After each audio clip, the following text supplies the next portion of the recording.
Oi, gente, tudo bem com vocês? Quero estudar hoje com vocês o livro de Eclesiastes. É um livro que não é tão estudado quanto os demais, mas é um livro que traz para nós muitos ensinamentos, né, muitos conselhos e que vale a pena a gente conhecer e principalmente colocar em prática. Afinal de contas, é um livro escrito pelo homem mais sábio do mundo. Nunca houve, nunca haverá tamanha sabedoria dada a qualquer ser humano, que é o rei Salomão.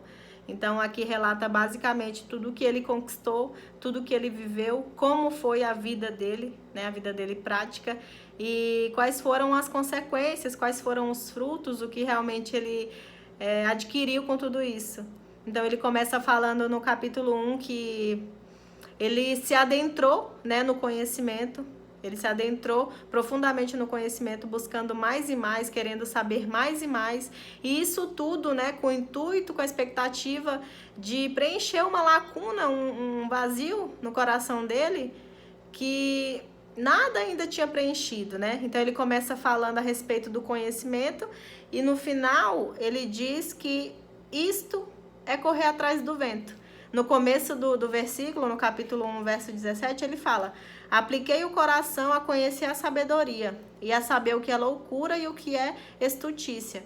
E vim a saber que também isto é correr atrás do vento.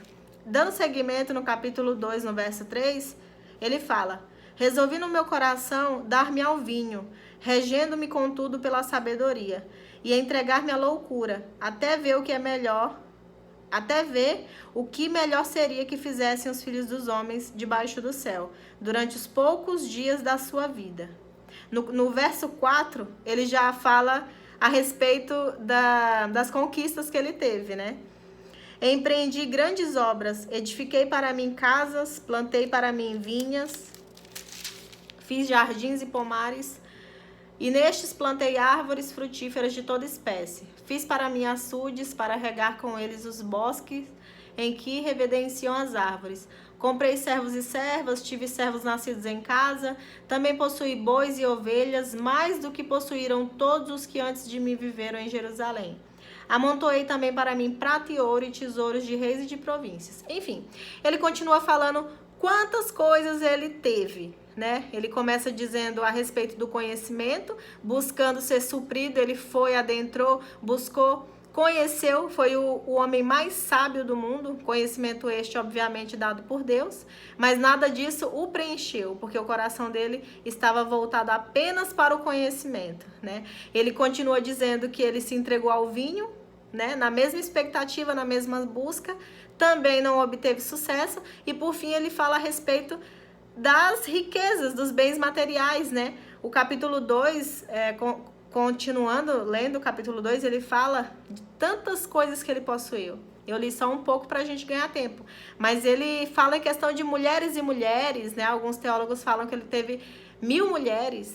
Então, assim, tudo o que os olhos dele quis, ele teve. Tanto é que no verso 10 do capítulo 2, ele fala: tudo quanto desejaram os meus olhos, não lhes neguei, nem privei o coração de alegria alguma. Então, o que para ele aparentemente iria satisfazer, né, iria trazer alegria, ele conquistou, ele teve, ele viveu tudo o que ele quis viver. E no final das contas, ele fala que tudo era vaidade. Se a gente lê o livro de Eclesiastes, né, minuciosamente, a gente percebe que sempre ele fala que no final das contas tudo é correr atrás do vento, tudo é vaidade, né?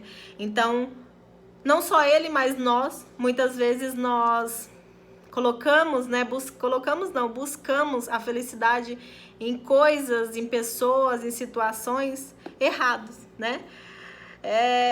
Jamais iremos conseguir ser supridos por algo que não é capaz de nos fazer feliz, porque o espaço que a gente tem no nosso coração, ele só consegue ser preenchido pelo poder de Deus, pela companhia de Deus, pela presença de Deus, pelo relacionamento com Deus. E Salomão, ele enxergou isso na sua velhice. Ele teve que viver tudo isso para que quando ele chegasse na velhice, ele compreendesse, olhasse para trás e conseguisse notar que nada daquilo conseguiu satisfazer o que ele buscava, o que ele almejava, né? Pulando para o capítulo 2, ele deixa então um conselho, né? Como se ele estivesse falando, não façam tudo o que eu fiz, né? Façam diferente, ajam diferente. No capítulo 12, a partir do verso 1, ele fala: lembra-te do teu Criador nos dias da tua mocidade, antes que venham os maus dias e cheguem os anos dos quais dirás, não tenho neles prazer. Por que ele falou isso? Porque aconteceu isso com ele. Ó, lembra do teu Criador nos dias da tua mocidade. Salomão não lembrou de Deus nos dias da mocidade dele. Não lembrou de Deus, porque tudo que ele estava fazendo estava em desacordo com o que Deus pedia. Claro que o conhecimento não era uma coisa ruim, Deus o havia dado para ele. Mas ele empregou esse conhecimento nos prazeres dele, nos prazeres mundanos. Ele se entregou ao vinho, ele se entregou a possuir coisas e mais coisas, o orgulho foi lá em cima, o egocentrismo foi lá em cima. Então ele tirou Deus do centro do coração dele e passou a colocar coisas e criaturas, né? Então por isso que ele faz um alerta para que não chegue os dias maus, que é os dias que ele estava vivendo, obviamente, dos quais dirás, não tenho neles prazer.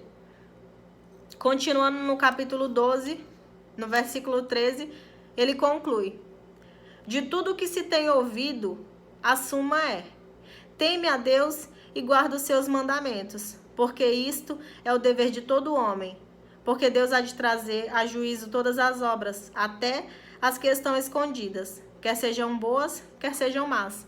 Então, nitidamente, o rei Salomão, ele viveu tudo quanto ele podia, ele conquistou tudo o que ele almejava e nada daquilo foi capaz de suprir a sua necessidade.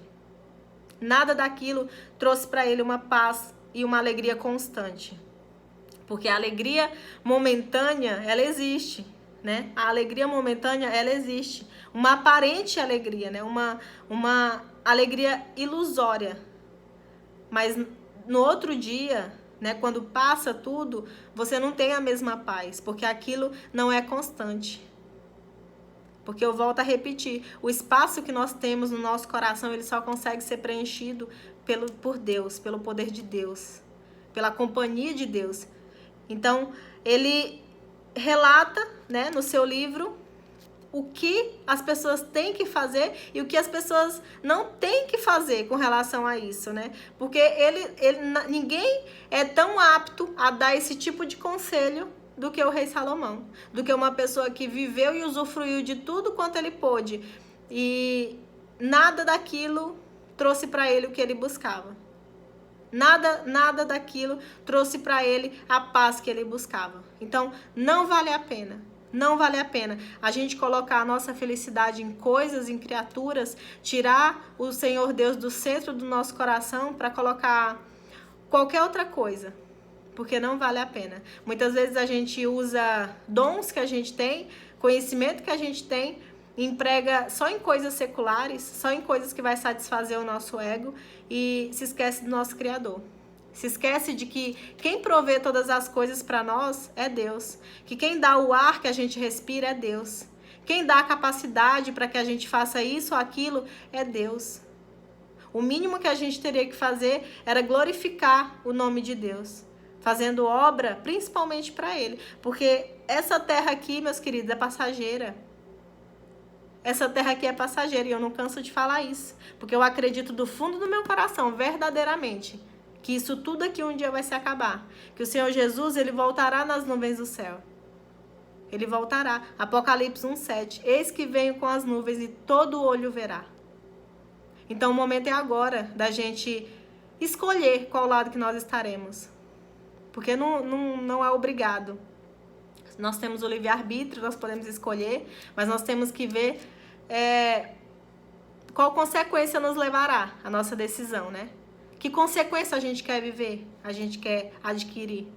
Nós queremos estar preparados na volta de Jesus, fazendo as coisas que agradam a Deus, porque não é um sacrifício. Uma vez que a gente conhece a Deus e a gente passa a se relacionar com Deus, as coisas dele passam a ser prazerosa para nós. Não é um fardo, não, como muitos pensam. Porque muitos pensam que ser cristão, ser crente é uma chatice, é um porre. Eu pensava isso. Mas não é não, queridos. A verdadeira felicidade a gente só encontra, ó, na palavra de Deus. E quando verdadeiramente a gente tem um encontro com Ele. Todos os dias, diário. Um relacionamento de verdade. Então que nós possamos estar com as nossas mentes e os nossos corações abertos para receber o chamado do Espírito Santo. E que nós não simplesmente ouça a voz do Espírito Santo, mas que a gente atenda, que a gente comece a colocar em prática aquilo que Deus nos pede. Porque o dia logo vem, não tardará. Jesus logo voltará para nos buscar. E terá 2 fileiras. Terá 2 grupos naquele grande dia. Terá um grupo que estará ansioso e falará: esse é o nosso Senhor a quem nós aguardávamos. E terá aquele grupo que pedirá para os montes e para as montanhas cair sobre nós e esconder-nos da face da ira do Cordeiro. Estarão desesperados, queridos. Porque quantas vezes veio o alerta?